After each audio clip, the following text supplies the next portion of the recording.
안녕하세요. 코리아주 이혜원입니다. 네, 오늘은 감성 리더십에 대한 이야기를 같이 해보려고 하는데요. 요즘에 이제 소통 리더십이나 코칭 리더십처럼 요즘 많이 주목받고 있는 리더십 분야인데, 오늘은 감성 리더십이 그중에 가장 좀 생소하게 느껴질 수 있기 때문에 이 리더십에 대한 설명을 좀 드려보도록 하겠습니다. 먼저 감성 리더십이라는 거는 지나친 어떤 이성적인 효율성이나 합리성보다 동료들 간의 상호 존중과 신뢰, 그리고 일하는 즐거움, 회사에 대한 만족도, 이런 감성 에너지가 굉장히 중요하구나라는 것이 이제 대두되면서 감성 리더십에 대한 연구가 시작이 되었고요. 감성 리더십 하면 가장 이제 유명한 학자는 다니엘 골먼이라는 분이 있습니다. 그래서 이분의 이야기를 오늘은 많이 빌려서 말씀을 좀 들어보도록 하겠습니다. 그리고 감성 리더십은 감성 지능 이야기를 또 굉장히 많이 할 수밖에 없는데요. 감성 리더십이라는 거는 즉 감성 지능이 높은 리더십이다 이렇게 이해하시면 될 것 같습니다. 그래서 감성 지능에 대한 이야기도 또 나눠보도록 할게요. 먼저 감성 지능이 높은 사람은 어떤 특징이 있을까? 이 옵티멀이라는 책에 보면 이런 내용이 나오는데요. 직장 연구에 따른 경험적 증거에 따르면 감성 지능이 뛰어난 사람은 다음과 같은 특징이 있고 이는 개인의 최적 상태라고 한다. 그래서 커리어가 발전하고 효율성이 올라가고 신뢰를 받고 일에 더 만족하고 몰입하고요.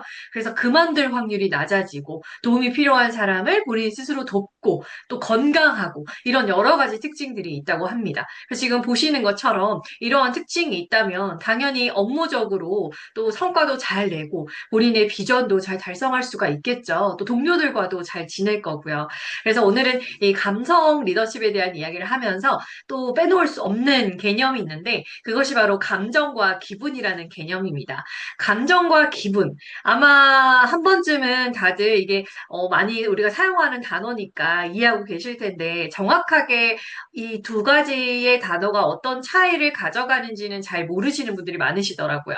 감정은 뭐라고 표현하냐면 한순간 아주 격렬하게 생겼다가 없어지는 것으로 우리가 이야기를 해요. 그래서 그렇게 오래 가지 않죠.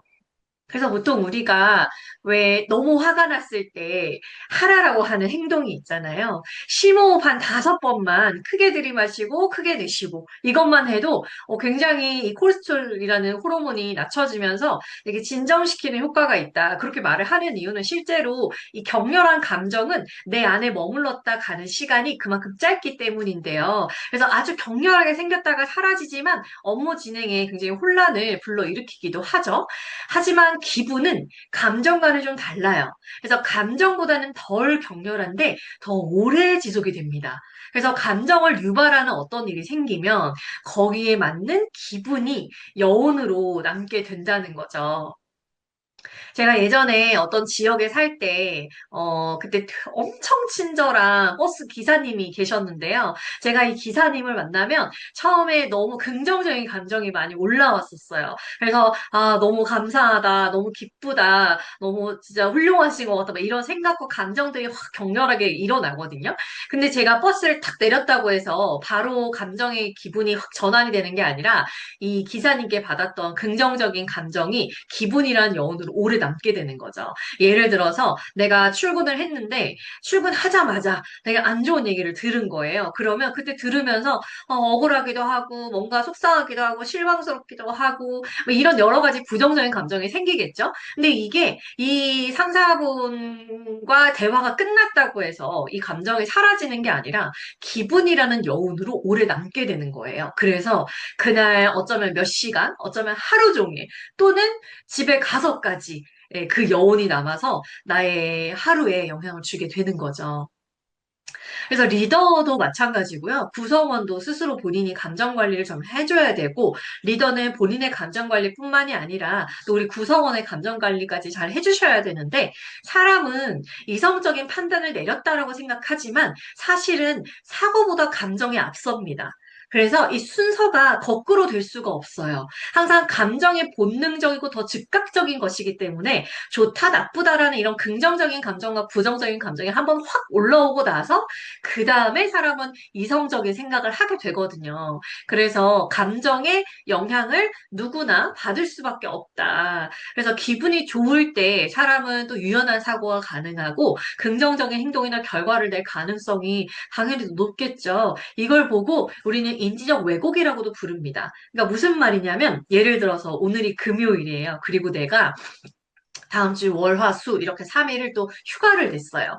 그러면 그 금요일에 출근하는 날이 또 유독 기분이 좀 좋겠죠? 그래서 이렇게 출근을 했는데 아침에 누가 좀 나한테 무리한 부탁을 하는 거예요. 근데 그랬을 때 그래 뭐 기분이 좋기 때문에 그때는 그래 알겠어 내가 뭐 선뜻해주지 뭐 이런 마음이 들 수가 있는데 월요일 아침이에요. 근데 주말에 또 갑자기 좀 안 좋은 일이 생겨서 제대로 쉬지도 못했어요. 그러면 가뜩이나 월요일 아침에 기분도 별로 안 좋은데 얼마나 이 컨디션이나 이런 게 좀 떨어지겠습니까? 근데 그럴 때 만약에 비슷한 케이스에 누가 나에게 뭔가 무리한 부탁을 한다고 하면 기분이 좋을 때보다 훨씬 더 짜증이 많이 나고 아니 쟤는 왜 가만 생각해보니까 왜 맨날 나한테만 그러지? 내가 만만한가? 내가 한가해 보여? 막 이런 생각이 들 수도 있다는 거죠. 그래서 사람은 기분이 좋으면 상황을 긍정적으로 보고 기분이 나쁘면 부정적으로 보게 돼요. 이거는 인간이기 때문에 누구나 다 자연스러운 현상입니다. 그래서 이걸 보고 인지적 왜곡이라고 불러요. 그래서 내가 일을 잘하고 동료들과 잘 지내고 이러기 위해서는 내가 스스로의 감정 관리를 잘 하실 줄 알아야 된다라는 건 거죠. 더구나 이제 감성 리더십이 우리가 중요하다라고 이야기를 하는 이유는 리더의 감정이 미치는 영향이 훨씬 더 크기 때문인데, 그래서 구성원은 본인의 감정 관리에 좀 포커스가 맞춰져 있다면 리더는 자신의 감정 관리뿐만이 아니라 구성원의 감정 관리까지도 해야 될 필요가 있어요. 그래서 그 이유를 좀 말씀을 드려보면 리더는 사람들의 기분을 좌우하고 이 감정이라는 거는 전염성을 좀 띠고 있죠. 그래서 구성원들의 감정, 리더의 감정 모두 다 좀 전염성을 가지고 있는데 리더의 감정이 조금 더 전염성이 높다라고 생각하시면 됩니다. 그리고 아까도 말씀드렸던 것처럼 사람은 기분이 좋으면 일이 당연히 더 잘 될 수밖에 없어요. 그래서 내가 지금 컨디션이 어떤지 기분이 어떤지에 따라서 조금 더 창의적인 아이디어도 더 많이 낼 수 있고 조금 더 긍정적이고 좀 더 도전적이고 이럴 수 있다는 거죠. 그리고 세 번째로 감성 지능이 높은 리더의 지휘 아래 있는 사람들은 정서적 유대감이 굉장히 강할 수밖에 없다. 이렇게 말씀을 드립니다. 그래서 지속적인 상호작용을 하는 가운데 감정의 스프 같은 것이 만들어지는데요. 모든 구성원은 자신의 취향대로 조미료를 넣어서 이 한데 섞은 결과물이라고 보시면 됩니다. 그리고 그 스프에 가장 강한 맛을 내는 조미료를 넣는 사람이 바로 리더다. 그래서 리더의 감정은 부하 직원에게 지시하는 어조에 영향을 미치게 되고 그것은 다시 도미노 파장을 일으켜서 회사 전체의 팀 전체의 감정적 기류에 영향을 미친다라고 말씀드릴 수가 있습니다. 이건 어쩌면 너무 당연한 이야기를 제가 지금 드리고 있는 것일 수도 있어요. 왜냐하면 우리는 AI가 아니기 때문에 사람이기 때문에 그것이 인간에게는 어쩌면 감정이라는 게 있어서 그것이 축복이기도 하지만 이걸 잘 관리하지 못하게 되면 그게 나에게는 굉장히 핸디캡이 될 수도 있거든요. 그래서 사람이기 때문에 우리는 내가 나의 감정을 타인에게 전염시킬 수도 있고, 다른 사람의 감정을 내가 전염을 받을 수도 있다. 전이가 될 수도 있다. 이제 그 중에 리더가 가장 강한 힘을 가진다. 이렇게 말씀드릴 수가 있습니다. 자, 그럼 EQ, 감성 지능을 바탕으로 한 게 바로 감성 리더십이다. 이런 얘기를 드렸어요. 그래서 IQ와 EQ가 어떤 차이가 있는지를 좀 말씀을 드릴 건데, IQ 검사 어릴 때 해보셨나요? 네. 저도 어릴 때 많이 했었는데 요즘에는 안 한다고 하더라고요. 네. 그래서 이 IQ는 말 그대로 지능 발달 정도죠. 그래서 지적 지능을 의미하는데요. 학습, 문제 해결, 분석 이런 능력과 굉장히 관계가 깊고요. 그리고 EQ 같은 경우는 나의 감정을 인식하고 이해하고 다른 사람들의 감정에 공감할 수 있는 능력을 이야기하는데 그래서 어디에 영향을 많이 주게 되냐면 대인관계, 리더십, 커뮤니케이션 이런 사회적 상황에서의 성공과 굉장히 관련성이 깊습니다. 있습니다. 그래서 이 IQ 같은 경우는 학습 능력, 문제 해결 능력이고요. EQ는 감정 관리와 관계 관리다 이렇게 생각하시면 돼요. 뭐 사회생활을 해보셔서 다들 아시겠지만 사실 IQ만 가지고 되는 게 아니거든요. 내가 정말 혼자서 아무와도 소통하지 않으면서 혼자 뭔가를 연구하고 이런 게 아니기 때문에 우리가 하는 대부분의 업무는 다 사람들과 함께 하게 되잖아요. 그래서 협업도 해야 되고 계속해서 소통도 해야 되고 이런 여러 가지를 우리는 사회적 상황에 많이 놓이게 되는데 그래서 결국은 머리가 똑똑한 것도 물론 중요하겠지만 내가 이 사회적 지능, 사회적 상황에서의 얼마나 관계 관리를 잘 해내느냐 이런 것들이 결국은 EQ라고 말씀드릴 수가 있습니다. 그래서 이제 실제 제가 감성 리더십이나 감성지능을 바탕으로 한 소통 교육을 하게 되면 이 EQ를 진단을 합니다. 그래서 진단을 해서 이 영역별로 내가 어떤 것들이 좀 더 발달됐고 어떤 것들은 조금 아직은 부족한지 이런 것들을 또 각자 확인하는 이런 시간도 가지고 있습니다. 그래서 오늘은 넘어가도록 하고요. 그럼 감성 리더십을 어떻게 우리가 구분해 볼 수가 있느냐 이걸 이야기를 드릴 건데 가장 크게는 개인적 능력과 사회적 능력으로 나눌 수가 있어요. 그래서 개인적 능력은 자기 인식 능력과 자기 관리 능력으로 나눠지고요. 사회적 능력은 사회적 인식 능력과 그다음에 관계 관리 능력으로 이렇게 나눠지게 됩니다. 하나씩 간단하게만 말씀을 드릴게요. 먼저 자기 인식 능력은 내가 나의 감정 상태를 얼마나 빨리 알아차릴 수 있는가예요. 그리고 이 단순히 감정만 다루고 있지는 않고요. 이 감성 지능에서 또 다루고 있는 게 있는데 그게 뭐냐면 정확한 자기 평가 능력이에요. 그래서 우리는 이걸 보고 메타인지라고도 부르죠. 그래서 나의 강점이 무엇인지, 나의 보완할 점, 한계점은 무엇인지도 본인이 정확하게 아는 것이에요. 그리고 세 번째는 자기 확신 능력이라고 해서 이 효능감이라고 생각해 주시면 되겠습니다. 그래서 이 자기 인식 능력이 높은 분들은 이 스트레스 상황에서 빨리 벗어나실 수가 있어요. 그러니까 감정을 알아차리고 정확하게 인지하는 것만으로도 그 혼돈의 상태에서 좀 빠져나오시는데 도움이 되거든요. 그래서 내가 그냥 마냥 계속 힘들어, 짜증나, 뭐야, 왜 이렇게 기분이 나쁘지? 막 이런 게 아니라 그때 빨리 벗어나실 수가 있고 또 자기 객관화도 굉장히 뛰어날 수 있다. 이렇게 말씀을 드립니다. 그리고 두 번째가 자기 관리 능력인데요. 그러니까 감정을 이제 알아차렸죠. 인식을 했어요. 그럼 그 다음 단계가 이걸 관리를 하실 줄 알아야 돼요. 그러니까 긍정적인 감정도 적절한 수준으로 잘 표현할 수 있어야 되지만 특히 더 중요한 거는 나의 이런 파괴적인 감정들, 분노와 같은 이런 슬픔, 이런 좀 부정적인 감정들과 이런 것들 충동을 스스로 좀 잘 제어하실 수 있어야 되는데 그걸 보고 자기 관리 능력이라고도 부르고요. 또 동기부여 능력도 여기서 좀 해당이 됩니다. 그래서 자기 관리 능력이 뛰어난 분들은 자기 자신을 이런 감정의 소용돌이에서 막 휘몰아치면서 이렇게 힘들어 하시거나 그 해결을 잘 못 해내시거나 이런 게 아니기 때문에 힘든 상황을 굉장히 잘 견디고 대처하는 능력이 뛰어나다. 그리고 원하는 바를 또 동기부여 능력이 있기 때문에 원하는 바도 잘 성취한다. 이렇게 말씀드릴 수가 있습니다. 그리고 세 번째는 사회적 인식 능력인데요. 사회적 인식 능력은 감정 이입 능력이라는 게 있어요. 그러니까 다른 사람의 이런 감정을 좀 헤아리고 공감 능력에도 할 수 있겠죠. 타인의 시선에서 세상을 좀 바라보면서 아, 저분의 입장에서는 이런 것들이 좀 곤란할 수 있었겠다. 저분의 입장에서는 나의 이런 표현이 좀 서운했겠다라는 이렇게 좀 이입을 해서 헤아릴 수 있는 능력을 이야기를 하고요. 그리고 조직 단위의 어떤 흐름도 잘 읽어내고요. 또 뭔가 타인의 요구를 좀 알아차리는 이런 능력도 뛰어납니다. 그래서 사회적 인식 능력이 뛰어난 분들은 다른 사람의 감정을 잘 헤아리고 또 깊은 연결감을 주기 때문에 굉장히 감정적인 안정감을 주고요. 신뢰감을 형성한다. 이렇게 말씀드릴 수가 있어요.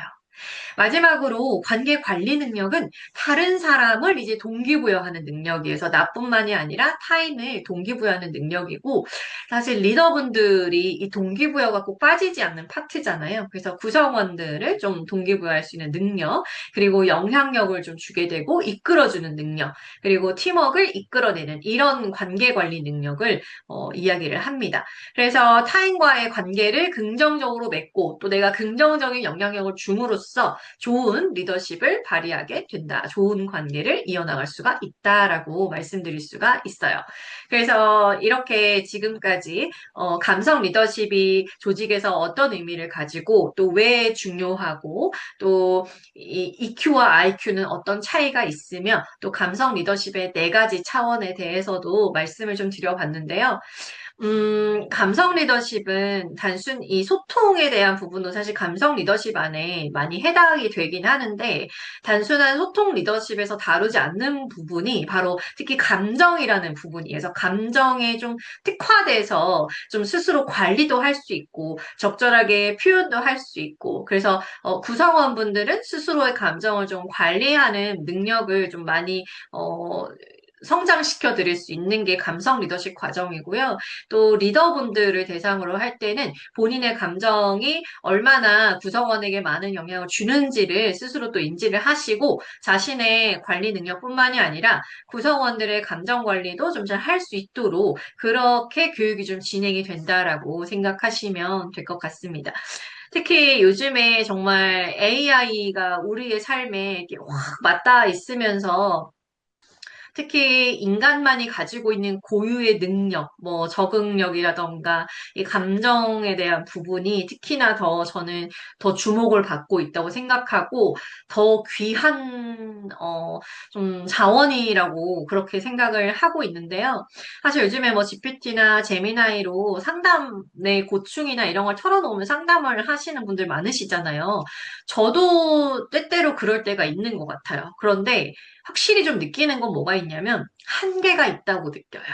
그러니까 GPT한테 뭔가 이야기를 해서 좀 그러니까 분석은 잘해주는데 이 친구가 뭔가 나를 깊이 있게 위로해주거나 나에게 심리적인 안정감을 주지는 않거든요. 근데 이거는 정말 사람에게만 느낄 수 있는 거구나라는 걸 저도 좀 많이 느끼고 있습니다. 그래서 이 AI 시대에 감정과 관련된 것들이 인간의 정말 고유한 특화된 능력이다라는 것들이 좀 더 많이 주목받고 있는 이런 상황에서 특히나 감성 리더십 교육은 지금의 현 상황에서 또 반드시 필요하고 네, 또 조직에서 아셔야 되는 부분이 아닌가라는 생각이 듭니다. 그래서 오늘 이렇게 감성 리더십 관련해서 맛보기로 좀 말씀을 드렸는데요. 실제 교육을 하게 되면 감정을 스스로 좀 관리할 수 있는 그런 여러 가지 이제 기술들을 좀 스텝 바이 스텝으로 해서 많이 좀 트레이닝을 해서 그렇게 진행을 하고 있습니다. 그래서 저는 또 다음에 유익한 주제를 가지고 또 다시 인사드릴게요.